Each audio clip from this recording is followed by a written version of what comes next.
This is a handy way to fix a wide collar everyone should know. First, mark the collar's center front. Using white chalk, draw 2 diagonal lines showing where to sew to make it fit.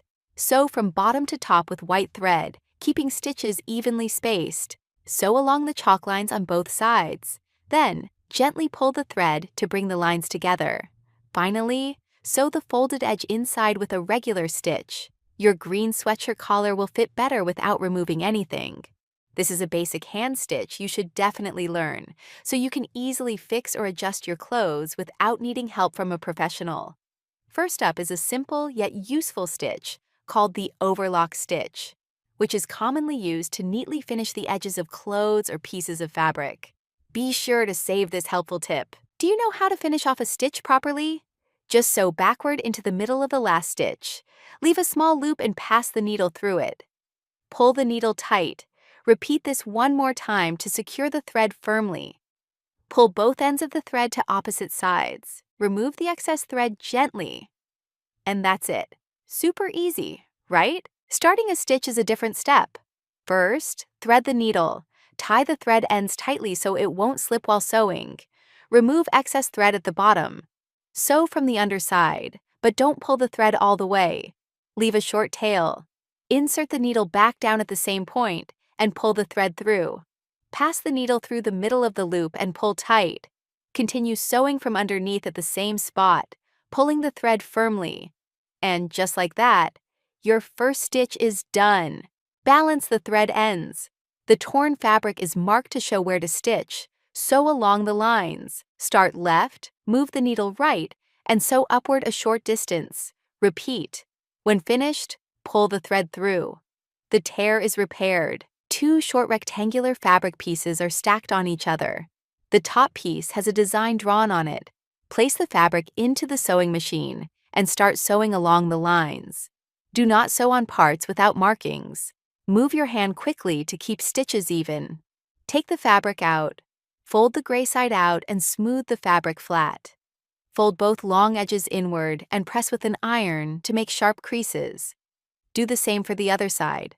Fold the 2 edges over each other and smooth with your hand. Put the fabric back into the machine and sew along one long edge. That piece is now sewn. Attach the remaining edge to the piece on the table. Sew them together so the 2 parts join. The unsewn parts will become buttonholes. What do you think?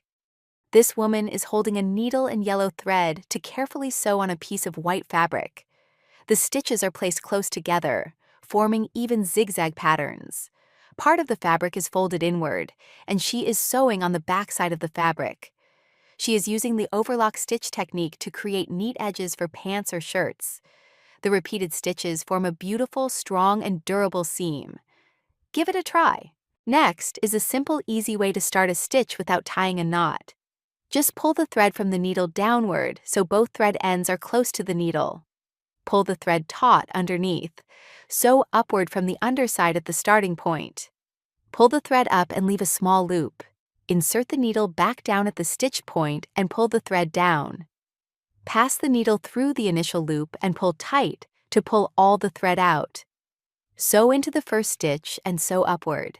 Pull the thread all the way through. The stitch is complete. If you don't know how to tie a knot, you can use this method to start sewing. Sew the needle carefully from top to bottom slowly. Insert the needle between the 2 threads and pull it through. Pass the needle from right to left. Repeat passing the needle from right to left once more. Continue sewing to the second stitch. This is called the blanket stitch technique. It looks very beautiful, doesn't it? Fold the fabric flat along one fold and press with an iron. Fold again at the next crease and press again. Unfold the fabric. Hold the 2 middle sections and fold them inward. Mark a line about 1 centimeter from the edge and sew along it. Leave a small section unsewn. Slice the fabric at the fold. Fold the fabric inward.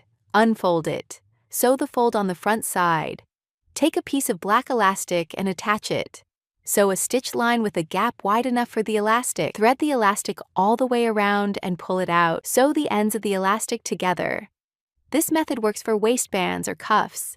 Make sure the elastic fits well. The last stitch is called the catch stitch. Insert the needle from bottom to top and pull the thread tight. Sew down at the marked point. Bring the needle up and sew at the second point. Pass the needle down a short distance and bring it back up. Repeat these steps.